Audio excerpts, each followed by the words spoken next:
मित्रांनो, छत्रपती संभाजी महाराज यांचा राज्याभिषेक सोहळा झाल्यानंतर त्यांनी सर्वप्रथम पश्चिम किनारपट्टीवरील सिद्धी व पोर्तुगीज यांच्यासारख्या समुद्री सत्तांचा परामर्श घेण्याचे कार्य हाती घेतले होते। याचे महत्त्वाचे कारण म्हणजे या सत्ता स्वराज्याच्या शेजारी सत्ता असून पश्चिम किनारपट्टीवरील त्यांचा उपद्रव होत असे। महत्त्वाचे म्हणजे धार्मिक जुलूम करण्यातही या दोन सत्ता आघाडीवर होत्या। मित्रांनो, पोर्तुगीजांनी धार्मिक छळाच्या बाबतीत क्रूरतेच्या सर्वोच्च मर्यादा ओलांडल्या होत्या। याशिवाय सिद्धी व पोर्तुगीज या चिवट सत्ता असून वारा येईल तशी पाठ फिरवणाऱ्या होत्या आणि वेळ मिळताच स्वराज्यात कुरापती सुद्धा करत होत्या। त्या काळात स्वराज्याच्या तुल्यबळ अशी फक्त मोंगल सत्ताच होती आणि सिद्धी आणि पोर्तुगीज दोघेही मोंगलांना छुपी मदत करत होते। छत्रपती शिवाजी महाराजांच्या अखेरच्या काळात त्यांनी सिद्धी व पोर्तुगीज या समुद्री सत्ताविरोधात मोहिमा उघडल्या होत्या। मात्र 1680 साली त्यांचे निधन झाल्याने ही मोहीम पुढे छत्रपती संभाजी महाराजांनी आपल्या हाती घेतली। छत्रपती संभाजी महाराजांनी सर्वप्रथम सुरत ते कारवारपर्यंतचा समुद्र किनारा पूर्णपणे स्वराज्यात आणण्याचा निश्चय केला व तेथे आपला अंमल बसवण्यासाठी सुरुवात केली। मराठ्यांचे परवाने घेतल्याशिवाय समुद्रात परकीय जहाजांचे फिरकणे छत्रपती संभाजी महाराजांनी बंद केले होते। 1682 मध्ये औरंगजेबाने रणमस्तक खानास स्वराज्यावर पाठवले असता त्याने कल्याण येथे हल्ला केला होता।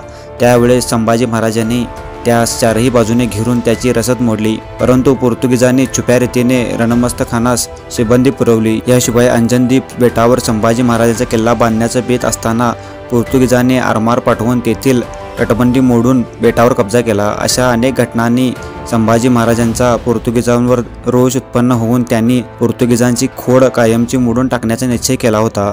सर्वप्रथम संभाजी महाराजांनी चौल येथे वेढा दिला व वसईपासून दमणपर्यंत पोर्तुगीज अंमल असलेला मुलूक जाळून टाकला। त्यामुळे गोव्यातील पोर्तुगीजांनी मराठ्यांच्या ताब्यातील फोंड्यावर हल्ला केला।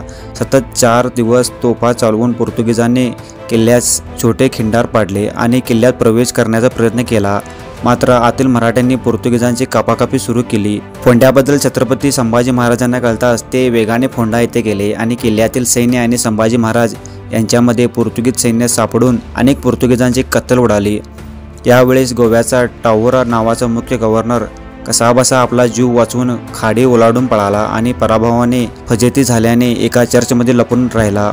फोंड्यावर विजय मिळवून संभाजी महाराजांनी पोर्तुगीजांचे सर्वात मुख्य ठिकाण असलेला गोवा बेटाकडे मोर्चा वळवला आणि अतिशय वेगाने गोव्यातील प्रदेश जिंकण्यास सुरुवात केली। पाहता पाहता छत्रपती संभाजी महाराजांनी साष्टी व बारदेश भाग ताब्यात घेतला। त्यामुळे पोर्तुगीजांकडे फक्त रायतूर, आग्वात आणि रिईजमाग हे 3 किल्ले आणि गोवा बेट एवढेच शिल्लक राहिले। यानंतर छत्रपती संभाजी महाराजांनी गोवा बेट सुद्धा स्वराज्यात घेण्याची तयारी केली। संभाजी महाराज आता बेट घेणार या भीतीने पोर्तुगीजांचा थरकाप उडाला आणि सर्वत्र पळापळ सुरू झाली। गोव्यातील सर्व पोर्तुगीज यावेळेस एकत्र आले आणि छत्रपती संभाजी महाराजांच्या विरोधात लढाईत तर आपला विजय होणे शक्य नाही हे सर्वांना कळून चुकले होते। त्यामुळे आता धर्माचा आसार घेणे हेच त्यांच्या हाती होते। त्यामुळे सर्व पोर्तुगीज जुन्या गोव्यातील सेंट झेवियर चर्चमध्ये जमले आणि छत्रपती संभाजी महाराजांच्या हल्ल्यापासून पोर्तुगीजांची सुटका करण्याची करुणा भाकली। पोर्तुगीजांनी गोव्यातील सामान्य जनतेवर जे धार्मिक अत्याचार केले होते त्याचा बदला म्हणून छत्रपती संभाजी महाराजांनी गोव्यास परकीय जोखडापासून स्वतंत्र करण्याचा निश्चय केला होता व तो अगदी जवळ आला होता। मात्र नेमक्या याच वेळी मोंगलांनी स्वराज्यावर स्वारी केली। त्यामुळे स्वराज्यास कुठलीही हानी न पोचू देणे महत्त्वाचे वाटून संभाजी महाराज गोव्याची मोहीम सोडून माघारी गेले आणि सर्व पोर्तुगीजांनी सुटकेचा निश्वास टाकला। छत्रपती संभाजी महाराज माघारी निघून गेले तरी मोंगलांविरुद्ध मोहीम संपून पुन्हा एकदा ते गोवा जिंकण्यासाठी येतील या भीतीने पोर्तुगीजांनी संभाजी महाराजांची तह केला, ज्यामध्ये वसई व दमण या पोर्तुगीज शासित भागातील चौथाई आणि भावखंडही पोर्तुगीजांनी मराठ्यांना द्यावेत आणि मोंगलांच्या सैन्यात पोर्तुगीजांनी मराठ्यांच्या विरुद्ध बिलकुल मदत करू नये इत्यादी कलमे होती। छत्रपती संभाजी महाराजांच्या गोवा मोहिमेनंतर पोर्तुगीजांचा हा दृढ समज झाला की सेंट झेवियर्स यांच्यामुळे आपण वाचलो।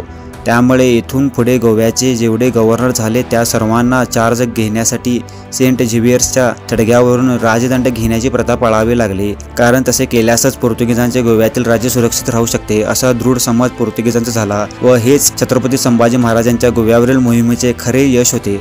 मित्रांनो, अशा नवनवीन व्हिडिओसाठी चॅनलला सबस्क्राईब करा, व्हिडिओ आवडल्यास लाईक करा। जय शिवराय।